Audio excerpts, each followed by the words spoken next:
Assalamualaikum warahmatullahi ta'ala wabarakatuh. Alhamdulillah saudara-saudara sekalian, bertemu lagi kita di channel Siring Jalan, channel Malaysian Respond. Nah, saya mohon maaf tuan-tuan, mungkin kandungan video kali ini agak panjang sedikit. Kalau saya tidak tuntaskan semua, takut gantung itu informasi. Jadi saya mohon maaf, izinkan saya untuk mengambil sedikit masa Anda untuk membawa Anda menonton bersama-sama video ini.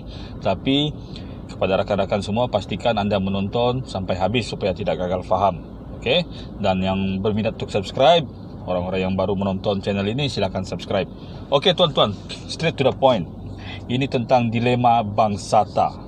Saya sengaja menggunakan istilah bangsata ini sebab kedua-dua etnik Bajau dan Suluk menggunakan perkataan yang sama untuk merujuk kepada diri bangsa mereka, bangsa kita. Kita menggelarkan diri kita bangsata. Jadi biar tidak terlalu panjang, jadi Bajau Suluk bangsata sejalan. Anda apa kan? Boleh bah. Okey. Jadi tuan-tuan, sejak dulu saya bikin konten, saya biasa akan memberi contoh atau memberi susul galur sejarah untuk memudahkan pemahaman kita tentang sesuatu isu. Jadi tuan-tuan, isu yang sering dimainkan sekarang oleh puak-puak yang resis atau mengambil kesempatan terhadap ketidakfahaman kita akan jati diri kita sendiri ini, akan orang cakap menggunakan alasan siapa kamu yang sebenarnya persoalan ini. Dan kalau kita gagal jawab dengan betul, maka persoalan rasisme itu akan semakin menebal. Tapi kalau kita berjaya jelaskan dengan sebaik-baiknya, insya-Allah pihak yang mendengar akan faham dan masalah rasisme tidak akan timbul. Okey. Jadi buat kita, buat bangsata, apa dilema kita itu sebenarnya? Kita sebenarnya tidak tahu kita dari bahagian yang mana, golongan yang mana. Seperti yang saya letakkan di tajuk YouTube kali ini, siapakah kita? Adakah kita orang yang memang betul-betul berasal dari Sabah, lahir di bumi Sabah, atau adakah kita golongan gelombang kedua yang datang selepas mulai kemerdekaan Sabah, atau golongan ketiga yang meminta suaka politik atau pelindungan ekonomi, atau yang keempat, yang paling parah, yaitu pendatang asing tanpa izin atau parti. Kita tidak tahu. Terus terang cakap tuan-tuan, mengaku sajalah, kita sendiri pun kita tidak pasti yang mana satu. Tapi jawapan dia ada satu. Kita boleh jadi mana-mana dalam bahagian itu. Jadi video ini akan menggarap hal ini supaya kita faham. Jadi contoh yang saya janjikan tadi apa? Okey, kita ambil satu contoh tuan-tuan ya. Salah satu suku ataupun bangsa yang agak terkenal di Malaysia yaitu suku Mamak, orang Mamak. Mamak ini adalah golongan India Muslim, rakan-rakan India Muslim kita yang kebanyakannya ada di semenanjung Malaysia, di Pulau Pinang, di Melaka, di Selangor. Ramai yang beranggapan Mamak ini masuk secara ramai, secara massal pada masa pemerintahan British untuk bekerja di ladang getah atau di pelabuhan. Nah, pendapat yang kedua, kerja di pelabuhan itu betul. Di Pulau Pinang dia orang kerja di pelabuhan. Yang kerja di ladang-ladang biasanya bukan dari golongan India Muslim, tapi daripada golongan rakan-rakan Tamil kita yang berasal daripada daerah Tamil Nadu di selatan India. Tapi tuan-tuan lupa bahawa golongan India Muslim sebenarnya adalah antara golongan yang paling awal menduduki negara kita. Bilakah itu? Yaitu pada abad ke-15. Tidak jauh beza dengan kedatangan para mesuara membuka Melaka. Kerana apa tuan-tuan? Penghulu bendahari pertama Melaka adalah Tun Ali, dan beliau adalah seorang India Muslim atau Mamak. Jadi adakah kedatangan mereka setelah menjawab jawatan penghulu bendahari itu hanya setakat di situ? Tidak. Mereka malah menjadi ikon yang blended dengan orang Melayu, bercampur gaul. Malahan jadi establish. Pakaian Melayu kita, baju Melayu yang kita gunakan sekarang adalah idea daripada Tun Hasan. Tun Hasan ini, adalah anak kepada Bendahara Tun Mutahir atau Bendahara Sri Maharaja, salah seorang daripada dua bendahara yang terkenal di Melaka. Yang satu lagi Bendahara Tun Perak. Bendahara Tun Mutahir adalah anak kepada Tun Ali. Tun Hasan adalah ikon fashion Melayu yang pertama. Dia golongan Mamak, tapi dialah orang Melayu pertama yang membesarkan lengan baju Melayu. Dulu baju Melayu sempit. Jadi tuan-tuan dan puan-puan, nampak. Tetapi zaman sekarang, bila orang tidak kaji sejarah, orang akan ingat Mamak ini orang yang jual nasi kandar di Pulau Pinang, kerja di pelabuhan dulu. Tidak. Golongan India Muslim sudah lama bertapak di bumi tanah Melayu. Begitu juga dengan golongan Bugis. Tidak payah kita ambil contoh-contoh biasa, kita ambil contoh yang luar biasa, yaitu Kesultanan Selangor. Kita sedia maklum, Raja Besar di tanah Bugis, Upu Tenribong Daing Rilaka, mempunyai 5 orang putera yang Daing Perani, Daing Celak, Daing merewah itu semua. Daing celak adalah ninda kepada ayahanda kepada Raja Lumu alias Sultan Salahuddin, iaitu Sultan Selangor yang pertama. Jadi kedatangan itu adalah pada abad yang ke-16 ya, tertubuhnya Kesultanan Selangor. Jadi kita nampak tuan-tuan, orang asal tidak semestinya berasal dari situ. Sekarang kita tidak boleh menganggap Mamak ataupun golongan Bugis Selangor sebagai bukan orang asal. Orang asal, kerana peranan mereka yang besar. Nah, jadi begitu jugalah kaitannya dengan orang Bajau atau Suluk yang berada di Sabah. Selain daripada orang Bajau yang memang lahir di Semporna, selain daripada orang Bajau yang memang lahir di Kepulauan Banggi dan di Kudat, selain daripada orang Suluk yang memang lahir di Kinabatangan, selain daripada orang Suluk yang memang lahir di Paitan di Kudat, memang ada golongan yang keluar masuk. Sebab apa? Sebab seperti Kerajaan Melayu Melaka, Kesultanan Sulu juga tanah jajahan dia luas mencakupi sehingga utara Borneo. Jadi tuan-tuan, teori yang pertama mengatakan bahawa kita orang asal itu betul, dan berdasarkan kupasan saya tadi. Okey, yang kedua adalah golongan yang masuk selepas awal kemerdekaan tertubuhnya Malaysia, iaitu Sabah merdeka pada tahun 63. Jadi tuan-tuan, ini adalah peranan yang dimainkan oleh Kerajaan Filipina yang memutar belit fakta. Sekejap, saya mati aircon dulu. Okey. Jadi tuan-tuan, pada masa itu Kerajaan Filipina berjaya meyakinkan Pertubuhan Bangsa-Bangsa Bersatu, khususnya UNHCR yang orang cakap bertanggungjawab atas pelarian, bahawa golongan yang bermigrasi dari Filipina Selatan ke Sabah pada masa itu adalah golongan migrasi ataupun pelarian ekonomi.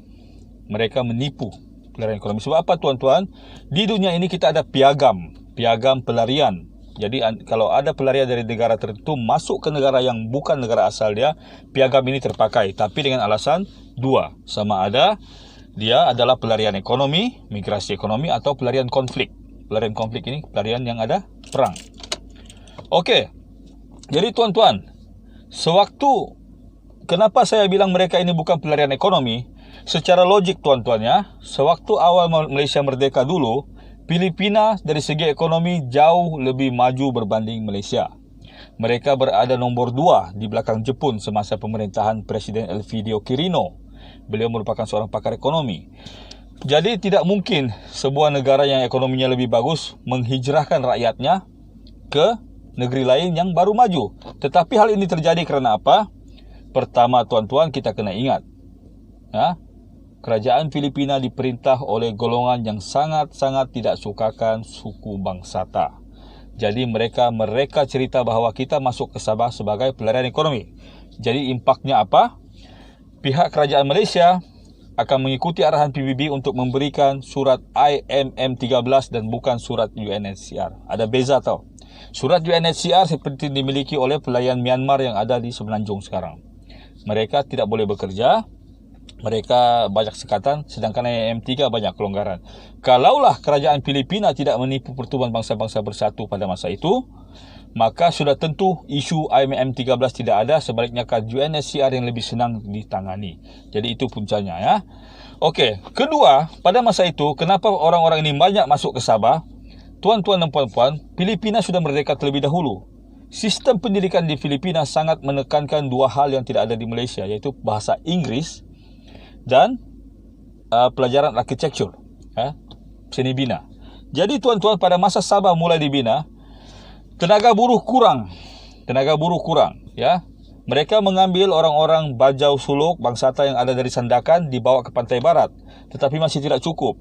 Jadi tuan-tuan, terus terang cakaplah, saudara-saudara Bangsata yang dari Sandakan ini tadi pun mempunyai saudara-saudara yang masih berasal di Filipina yang mempunyai dua kepakaran tadi, iaitu boleh berbahasa Inggeris dan mahir dalam seni bina, mahir dalam pembinaan jalan raya, mahir dalam buat kerja. Sedangkan orang Sabah pada masa itu, sorry to say, saya mohon maaf, bukan saya merendahkan negeri saya sendiri, masih belum terdedah kepada pekerjaan-pekerjaan seperti itu.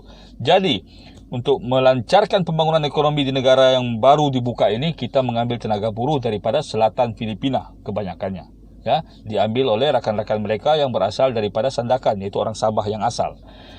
Jadi tuan-tuan nampak kan? Perlu diingat ya, bahasa pengantar dan bahasa resmi di Sabah sehingga tahun 1982 adalah bahasa Inggeris. tetapi bumi putra kita sendiri kurang menguasai bahasa Inggris, jadi terpaksa hal ini dibawa masuk. Itu yang kedua. Yang pertama tadi orang asal, terbukti kita memang orang asal Sabah. Yang kedua, penghijrahan masuk dari Filipina pasca merdeka itu memang ada, tapi diputarbelikan oleh kerajaan Filipina sehingga menimbulkan tanggapan bahwa semua yang masuk ini semua parti. Tidak, tuan-tuan. Kerana apa? Kalau kita tengok di beberapa bahagian di negara kita, di Semenanjung misalnya, orang Boyan masuk daripada Kepulauan Boyan di Jawa Timur. Orang Kerinci juga masuk selepas tarikh kemerdekaan dan selepas tragedi 13 Mei. Tetapi hal itu orang cakap berlarutan hingga sekarang dan mereka tidak dianggap sebagai parti. Jadi nasib yang sama berjaya lagi saya buktikan untuk kali kedua bahawa orang yang masuk semasa pasca kemerdekaan itu bukan parti, sebaliknya mereka adalah pelarian konflik. Jadi kalau pelarian konflik, mereka layak mendapat MM13, tapi sebenarnya lebih baik diberikan UNHCR sebab mereka adalah pelarian konflik. Tapi kerajaan Filipina telah memutarbelitkan fakta, mengatakan bahawa kita ini, bukan kita lah, bangsata yang masuk ini adalah daripada golongan pelarian ekonomi. Jadi kalau pelarian ekonomi, klasifikasi daripada piagam UNHCR yang digunakan pakai adalah IMM3 ataupun apa-apa saja jurisdikasi yang diberikan oleh negara penerima. Okey, yang ketiga, suaka politik. Ini jarang-jarang berlaku. Tapi kita bukan tidak tahu, ya.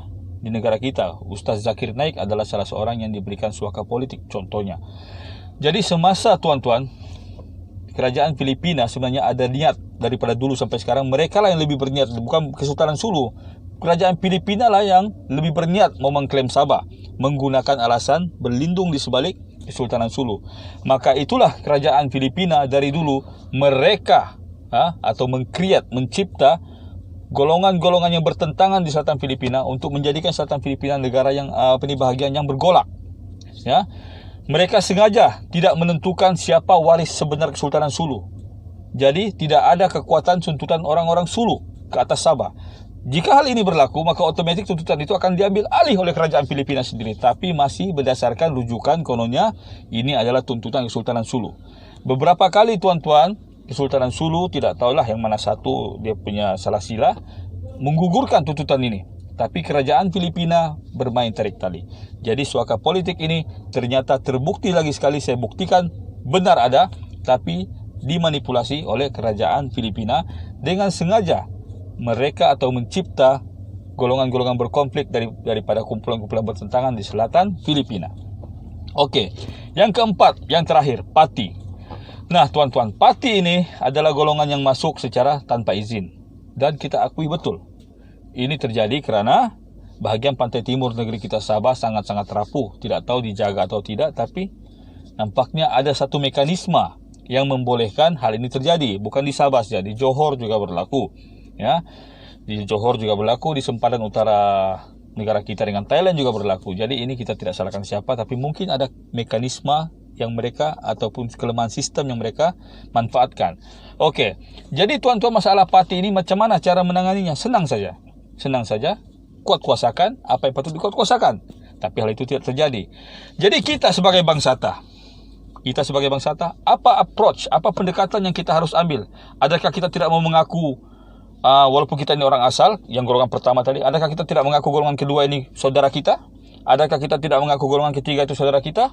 Adakah kita tidak mengaku golongan keempat itu mentang-mentang title orang parti bukan saudara kita? Ini salah tuan-tuan. Saudara tetap saudara, sedarah tetap sedarah. Kita jangan lupa daratan. Walaupun kita warga negara Malaysia, kita bukan tidak tahu bangsa kita, bangsata, berada di banyak negara lain. Dan kita adalah bangsa kita. Jadi, macam mana caranya kita harus mendekati ini? Contoh terbaik, tuan-tuan, memandangkan kita ini rata-rata adalah beragama Islam, maka contoh terbaik, cara terbaik, kaedah terbaik adalah kaedah yang telah ditunjukkan oleh Rasulullah SAW, Nabi Muhammad. Ya, junjungan besar kita. Caranya adalah cara kaedah yang dipanggil hijrah. Ya, hijrah. Dalam hijrah itu ada satu konsep, yaitu konsep Ansar yang menerima dan Muhajirin yang diterima. Jadi tuan-tuan, konsep ini kita perluaskan. Bukan skop kita sebagai orang Bajau saja, tetapi skop kita bukan sebagai suluk saja, tapi skop kita sebagai orang Sabah. Kita harus hormati rakan-rakan kita di negeri Sabah yang lain seperti suku-suku KDMR, orang Cina, orang Brunei, orang Bajau Pantai Barat. Kita kena hormati sensitiviti mereka. Negeri ini kita kongsi bersama-sama supaya tidak timbul isu rasisme. Okey? Jadi tuan-tuan, di satu sisi kita tidak boleh tolak bahawa saudara-saudara kita ini yang daripada sempadan luar negeri kita, mereka tetap sedarah dengan kita. Tetapi pada masa yang sama, kita juga harus jaga kerukunan kita berbilang kaum di negeri kita di Sabah. Jadi kita bukan tersepit di tengah-tengah, tapi kita ambil pendekatan terbaik, yaitu pendekatan Ansar dan Muhajirin. Jadi apa itu pendekatan Ansar dan Muhajirin, tuan-tuan, saudara-saudara?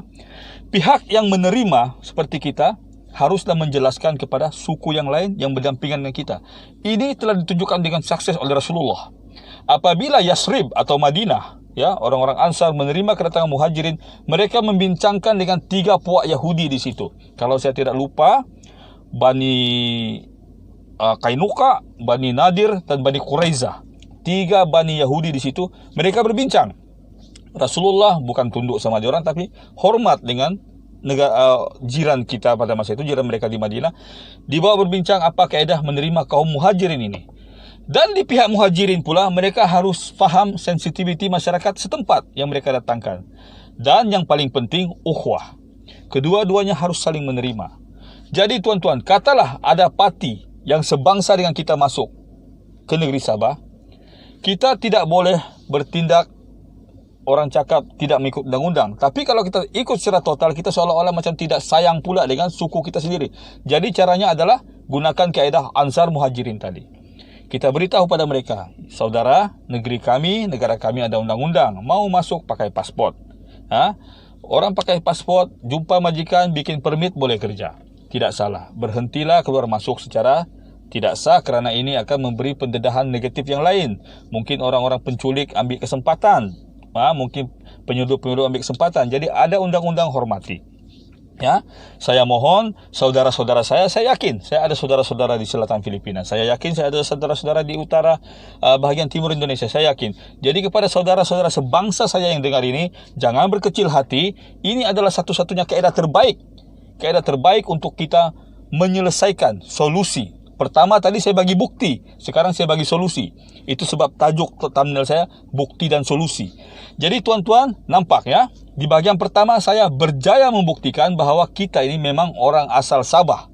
Ya, jauh daripada zaman sekarang, kerana ini adalah hal yang berlaku di abad ke-15 atau ke-16 dahulu. Seperti mana juga di Semenanjung, apabila golongan Mama masuk hampir serentak dengan masuknya para Meswara membuka Melaka. Kita jangan ingat bahawa tanah Semenanjung itu cuma orang asli saja, merupakan orang asli dia. Kerana ada fakta yang menyatakan orang laut yang berada di Melaka pada masa itu adalah orang Melayu. Orang Melayu yang mungkin berasal dari pesisir timur Sumatera. Atau boleh jadi orang Melayu di pesisir Sumatera itu sebenarnya datang daripada Semenanjung. Kita tidak tahu yang mana masuk ke mana. Jadi tuan-tuan, nampak tak? Kemajmukan ini sebenarnya ada hikmahnya kalau kita pakai kaedah yang betul. Sebab apa tuan-tuan saya yakin orang laut itu orang Melayu? Kerana di buku sejarah Melayu sudah terbukti terdapat wa'ad. Wa'ad ini persetujuan antara golongan raja dengan rakyat. Jadi tidak mungkin orang asli yang mengasih wa'ad sama para Meswara. Tidak. Itu hanya orang Melayu yang tahu apa itu wa'ad. Iaitu lafaz taat setia. Si raja berjanji melindungi rakyat. Si rakyat berjanji untuk taat setia kepada raja. Begitu jugalah hal yang terjadi di utara Kepulauan Borneo pada masa itu, apabila 2 kuasa besar yaitu Sultanan Sulu dan Brunei memerintah sebahagian besar bumi Borneo Utara yang melitupi Sabah dan Sarawak. Kalau di bahagian selatan, Sultanan Sambas dan Kutai, ya, di Kalimantan sana. Okey, jadi nampak tuan-tuan. Jadi kesimpulan dia, pertama, kita buktikan dan kita berjaya. Kita adalah golongan yang pertama tadi. Kalau kita golongan kedua pula, kita berjaya buktikan kita bukan pelarian ekonomi. Kerana kita bukan orang merempat, tapi kita adalah pelarian konflik yang sengaja diada-adakan oleh kerajaan Filipina. Dan yang ketiga tadi, kalau ada peminta suaka, tapi ini sangat minimum, sangat sedikit, maka permintaannya adalah sah kerana ada piagam yang melindungi dia. Yang keempat, kalau ada saudara-saudara kita parti, kita gunakan konsep Ansar dan Muhajirin, selain konsep moden, iaitu menghormati peraturan sebuah negara. Jadi, mohon kepada saudara-saudara yang bukan daripada suku Bangsata, mengerti hal ini supaya rasisme dihentikan, ya. Karena di Sabah tuan-tuan, yang tahu asal usul dia secara bulat-bulat cuma orang Tionghoa atau orang Cina. mereka tahu mereka berasal dari Cina. Yang lain-lain termasuk orang Sulu yang lama di Sabah pun, orang KDMR pun, ataupun orang Brunei, masih kita tidak tahu di mana sebenarnya, dari mana kita daripada tanah besar Asia datang. Kalau macam KDMR, dia orang banyak bukti mengatakan ada yang datang daripada Mongolia, ada teori mengatakan dari Taiwan, ada teori mengatakan daripada tanah Sabah sendiri di Tunduk Ragang, ada pula teori yang mengatakan berkemungkinan ada asimilasi dengan suku-suku Dayak. Jadi kita tidak tahu, tapi saya rasa semua teori ini betul karena suku bangsa kita terlalu banyak. Jadi tuan-tuan, kepada kita Sabahan, hentikan rasisme. Kepada kita bangsa kita besar, tidak hanya ada di Sabah, saling menghormati, tapi tetap juga kita jaga peraturan negara. Assalamualaikum warahmatullahi ta'ala wabarakatuh. Maaf, video sampai 20 menit. Assalamualaikum warahmatullahi ta'ala wabarakatuh sekali lagi ya. Oke.